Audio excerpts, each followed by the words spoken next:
మన ప్రభు అయిన యేసుక్రీస్తు నామములో కూడి వచ్చిన ప్రతి ఒక్కరికి వందనాలు తెలుపుకుంటూ దేవుని యొక్క పరిశుద్ధ గ్రంథంలో నుంచి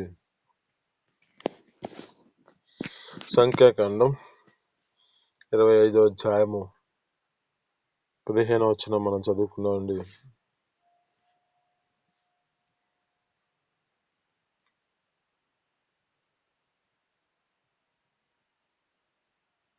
సంఖ్యాకాండం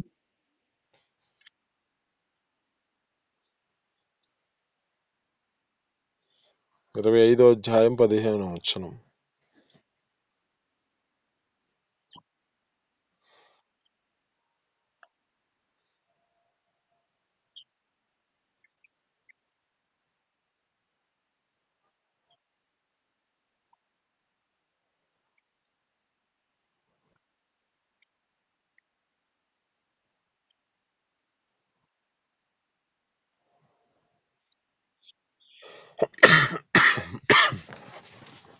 ఇక్కడ ఉన్న మాటల్లో మనం జ్ఞాపకం చేసుకుంటే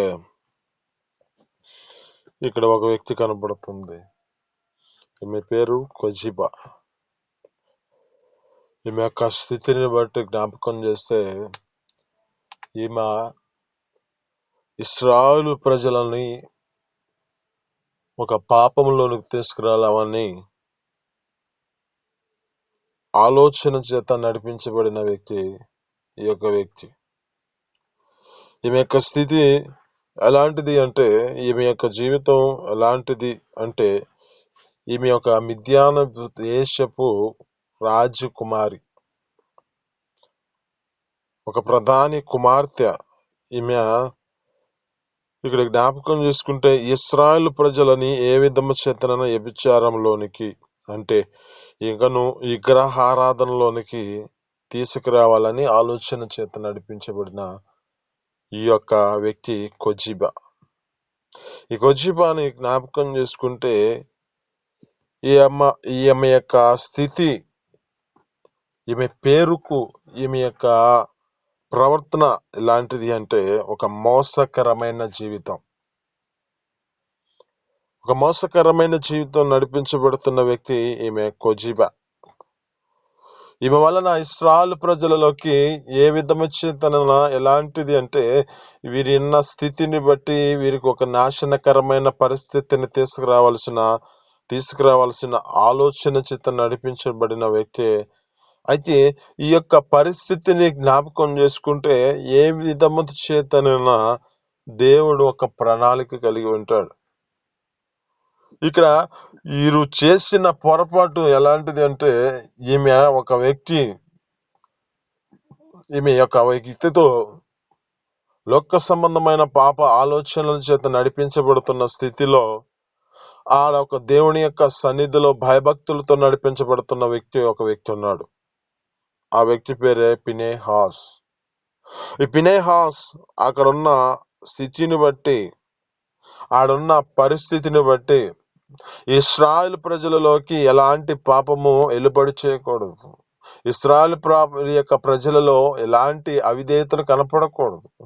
ఇశ్రాయేలు ప్రజలలో ఎలాంటి పాప దోషం అనేది ఏ విధము చేతనను ఆ పరిస్థితిని బట్టి ఉండకూడదని అక్కడ ఈ ఫినెహాస్ ఏం చేస్తున్నాడంటే, ఎవరైతే ఈ లోక సంబంధమైన ఆలోచనల చేత నడిపించబడుతున్న వ్యక్తులు ఉన్నారో, ఈ యొక్క స్త్రీ అలాగే ఎవరైతే పురుషుడు ఉన్నారో వారిద్దరిని ఈ యొక్క వ్యక్తి చంపివేశాడంట. ఎందుకు ఈ పరిస్థితి వచ్చింది అంటే, ఇక్కడున్న జీవితం ఎలాంటిది అంటే ఈ వలన మనకు తెలిసిన మాటల్లో జ్ఞాపకం చేసుకుంటే ఏ విధమైనటువంటి ఒకని అవిధేయత లోకములోనికి పాపం ఎలా వచ్చిందో, వీరు చేసిన పాప దోషమును బట్టి వారికి ఉన్న కీడు వచ్చే పరిస్థితి ఉన్నది. వారికి వచ్చిన ఆ తెగులు ఆపగలిగిన వ్యక్తి అక్కడ ఒక వ్యక్తి ఉన్నాడు. దేవుడు ఓర్వదగనిది ఆయన కూడా ఓర్వదగలేదంట. దేవుడు ఏదైతే సహించలేదో అదే విధంగా ఈ ఫినెహాస్ కూడా సహించని వాడిగా కనబడుతున్నాడు.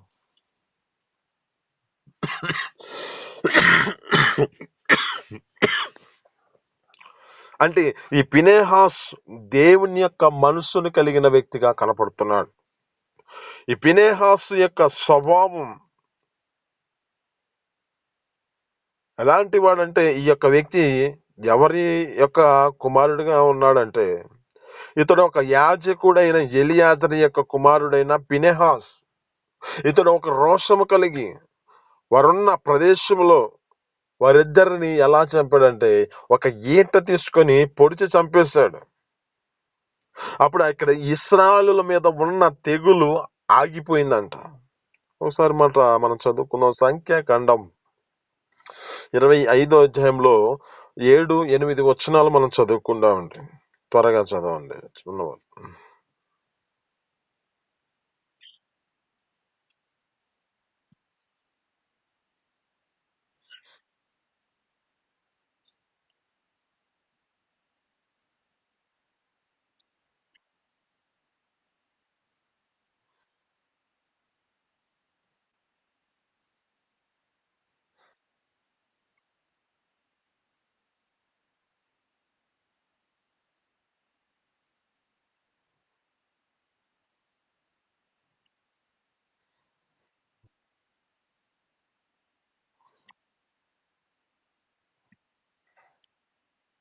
చాలు.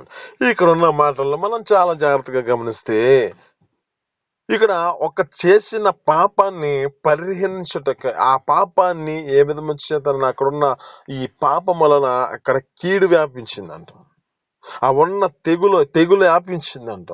ఆ తెగులుని ఆపివేయడానికి ఈ యొక్క ఫినెహాస్ ఏం చేశాడంటే, అక్కడ ఎవరైతే వారు ఉన్నారో, ఎవరైతే ఈ పాపానికి వారు ఈ యొక్క స్థితిలో నడిపించబడ్డారో, ఆ వ్యక్తులని యొక్క జీవితాలను బట్టి వారిని హతం చేసేసాడు.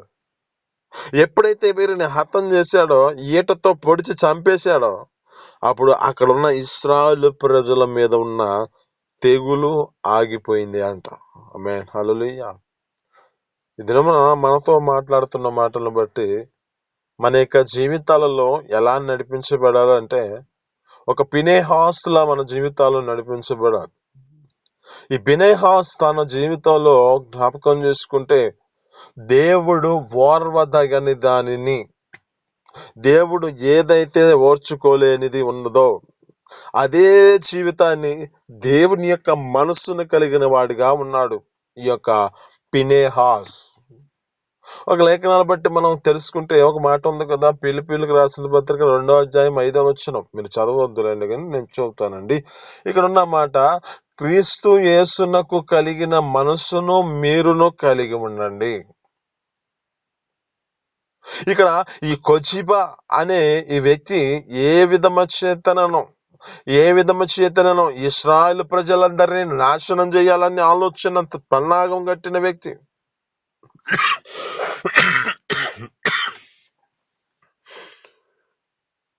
ఇక్కడ ఆ యొక్క జీవితాన్ని బట్టి అక్కడ ఉన్న ఆ ఇశ్రాయేలు ప్రజలను వారి అందరినీ ఏ విధము చేతనని ఈ పాప దోషంలోనికి తీసుకురావాలని ఈమె ఆ ఆలోచన చేత నడిపించబడిన వ్యక్తి.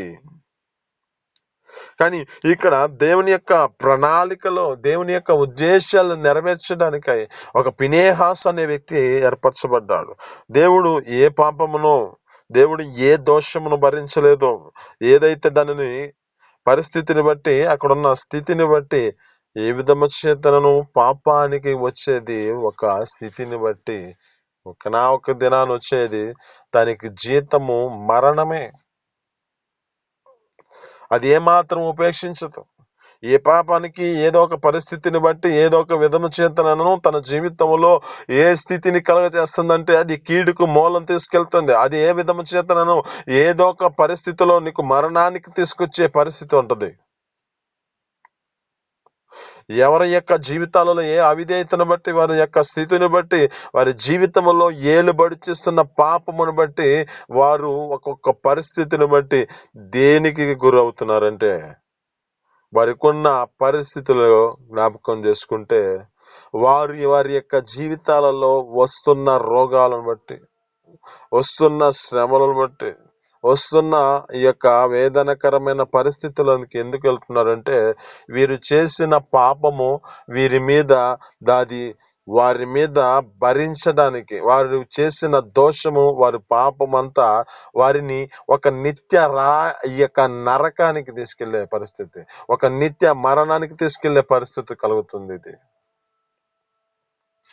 ఈ దినమని నీతో మాట్లాడుతున్న మాట ఏమిటంటే, ప్రత్యేకమైన మాట ఏమిటంటే, ఈ ఫినెహాసు యొక్క జీవితము ఏ విధంగా నడిపించబడ్డాడో, ఈ ఫినెహాసు యొక్క స్థితి ఎలాంటిదో అదే జీవితాన్ని నువ్వు కలిగి ఉండాలి.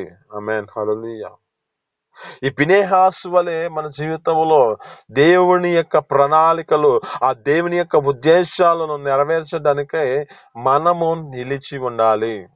ఇక్కడ ఉన్న ఇశ్రాయేలు ప్రజల యొక్క జీవితాలలో, ఇశ్రాయేలు ప్రజల మీద ఉన్న ఈ తెగులు ఆగిపోవడానికి కారణమైన వ్యక్తి ఈ ఫినెహాసు కనుక, నీవు ఏ ప్రదేశంలో ఉన్నావో, నీవు ఏ ప్రాంతంలో ఉన్నావో, నీ జీవితంలో నీవు పాపాన్ని ఖండించే వ్యక్తిగా నువ్వు మార్చబడాలి. పాపాన్ని పరిహరించే విధంగా, ఆ పాపాన్ని అక్కడ ఉన్న దానిని నిర్మూలం చేసే వ్యక్తిగా నీవు నిలబడి నీ జీవితంలో ఉండాలి. అది ఎలాంటిదైనా కానీ నీవు చెప్పగలిగిన స్థితిలో నీ జీవితం నడిపించబడాలి. దేవుని యొక్క లేఖనాలు బట్టి చూస్తున్నమాట, ఈ యొక్క ఒక సేవకుడిగా నిలబడి నువ్వు ఇనినా వినకపోయినా చెప్పమంటున్నాడు. దినం నీతో మాట్లాడుతున్న మాటను బట్టి కూడా వారి యొక్క ప్రవర్తనలు బట్టి వారు మార్చుకోలేని స్థితిలో నడిపించబడిన వారైతే నువ్వు వినినా వినకపోయినా చెప్పు. కానీ దేవుని యొక్క ప్రణాళికలో దేవుడు ఒకటి ఉన్నది, వారికి సిద్ధపరిచిన జీతం ఒకటి ఉంది. ఆ జీతం వారి పట్ల అది నెరవేర్చబడుతుంది. ఎవరైతే ఆ క్రియలను బట్టి, ఎవరైతే ఈ యొక్క అపవిత్రమైన పరిస్థితిని తీసుకొచ్చారో, ఎవరైతే వారి జీవితాలలో నడిపించబడుతున్న వారి జీవితాలలో ఏ పాపాన్ని తీసుకొచ్చారో వారి జీవితంలో అది ఏలుబడి చేస్తుంది. తగిన సమయంలో వారికి ప్రతిఫలం ఇస్తుంది. కానీ నీవేం చేయాలంటే హెచ్చరిక చేయాలి. అయితే ఇక్కడున్న ఈ జీవితంలో జ్ఞాపకం చేసుకుంటే, ఈ యొక్క కొజిబి ఈమె ఏ విధము చేతనను అక్కడున్న ఇశ్రాయేలు ప్రజలని ఆ పాలెంలోనికి ఈమె ఆపించి అనేకులను చనిపోయే విధమైన స్థితిలోకి తీసుకురావాలనే ఆలోచన. ఇశ్రాయేలు సమాజం అంతటను ఏ విధమైన చేతనను ఈమె చేత అక్కడున్న ప్రాప్తిని బట్టి ఈ ఇశ్రాయేలులో ఒకడు తన ఏ విధమైన చేత ఆ పరిస్థితిని తీసుకొచ్చుకున్నారు.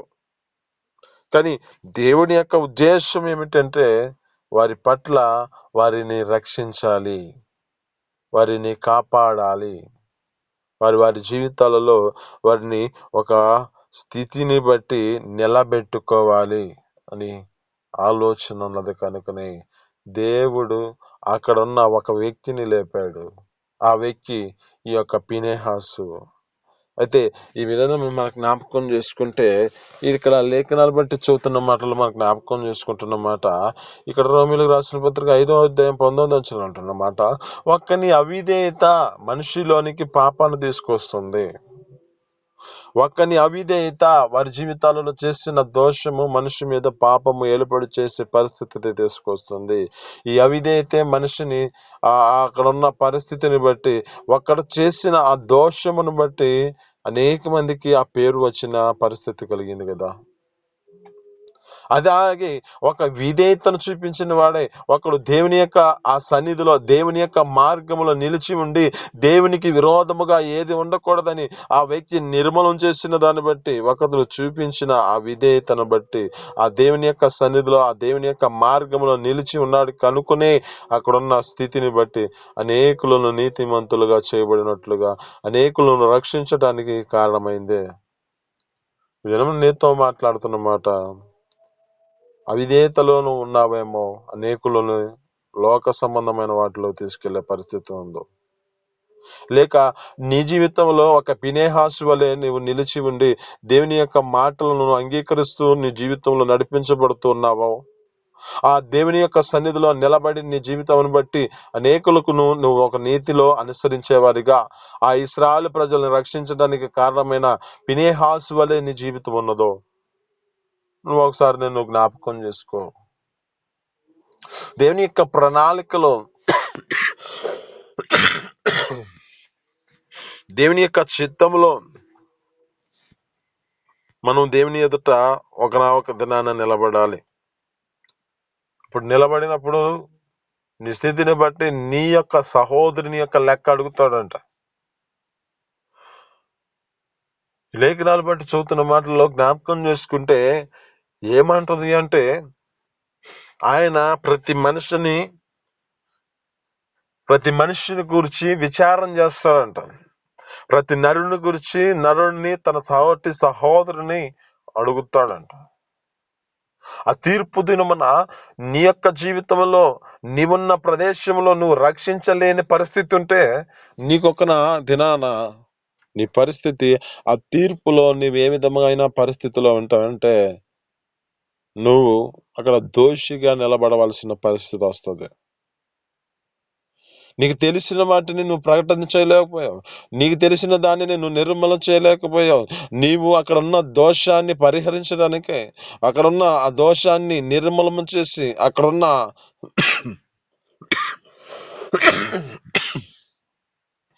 ఏదైతే ఏలుబడి చేస్తున్న తెగులుందో దానిని ఆపివేయడానికి ఫినెహాసు ఏ విధంగా ఏర్పరచబడ్డాడో నీవు కూడా ఒక ప్రత్యేకమైన స్థితిలో నిలబడి ఆ దేవుని ఎదుట నీవు ఒక దినాన తీర్పులోనికి వెళ్ళినప్పుడు నీవు ఎవరినైనా రక్షించావో అప్పుడు నీ జీవితంలో జ్ఞాపకం చూసుకుంటే ఏ విధమైన చేతనను ఒక నీతిలోనికి వారిని తీసుకొచ్చావో, ఎప్పుడైతే ఏ విధమైన చేతనను వారు రక్షించావో ఆ రక్షణ జీవితంలో నీకు ఒక కిరీటముగా నీకు అనుగ్రహించగలుగుతాడు దేవుడు.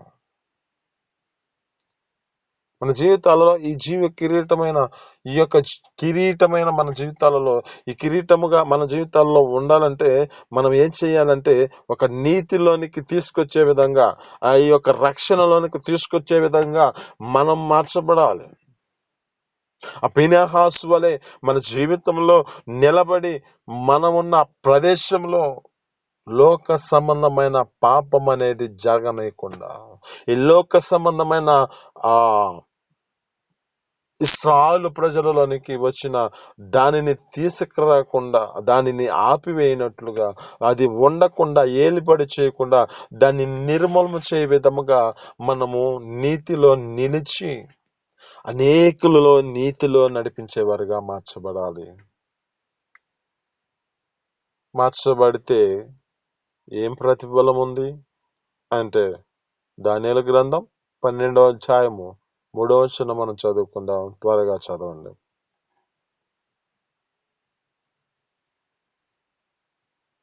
దానియేలు గ్రంథం 12వ అధ్యాయం 3వ వచనం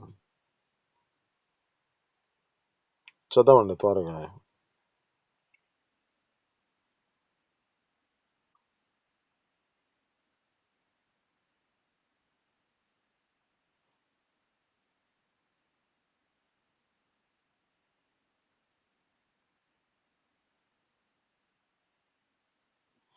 ఆమేన్, హల్లెలూయా. అంటే ఇక్కడున్న మాటలలో నీతి మార్గమున అనేకులు ఎవరైతే త్రిప్పుతున్నారో ఆకాశములో ప్రకాశించు, నిరంతరం ప్రకాశించు నక్షత్రముల వలె ఉంటారంట. ఈ నక్షత్రముల వలె మన జీవితం మార్చబడాలి. ఆమేన్, హల్లెలూయా. అంటే ఈ నక్షత్రం వల్ల మన జీవితంలో మనం ప్రకాశించబడినట్లుగా, ఈ ప్రకాశము అనేక మందికి వెలుగును తీసుకొచ్చే విధంగా, ఈ ప్రకాశము అనేక మంది జీవితాలలో వెలిగించడానికి కారణమయ్యే స్థితిలో నువ్వు నిలబడాలి. ఆమేన్, హల్లెలూయా. అక్కడున్న మాట చాలా మనం జ్ఞాపకం చేసుకుంటే, దేవుడు ఓర్వదగని దానిని ఫినెహాసు కూడా ఓర్వజగలేదు అంటున్నాడు. దేవుడు ఏదైతే ఓర్చుకోలేదో అదే స్థితిని కలిగిన వాడు, అదే మనసుని కలిగిన వ్యక్తిగా కనబడుతున్నాడు. అదే మాట మనతో మాట్లాడుతున్న మాట కదా. క్రీస్తు యేసునకు కలిగిన మనసు మీరును కలిగి ఉండండి. ఈయన ఏ విధము చేతనను లోకములో మనుషుల జీవితాలలో ఆ పాపం అనేది ఏలుబడి చేయకూడదని, ఆ పాపాన్ని పరిహరించడానికై దేవుడు మన కొరకై తన రక్తాన్ని ఇచ్చాడు.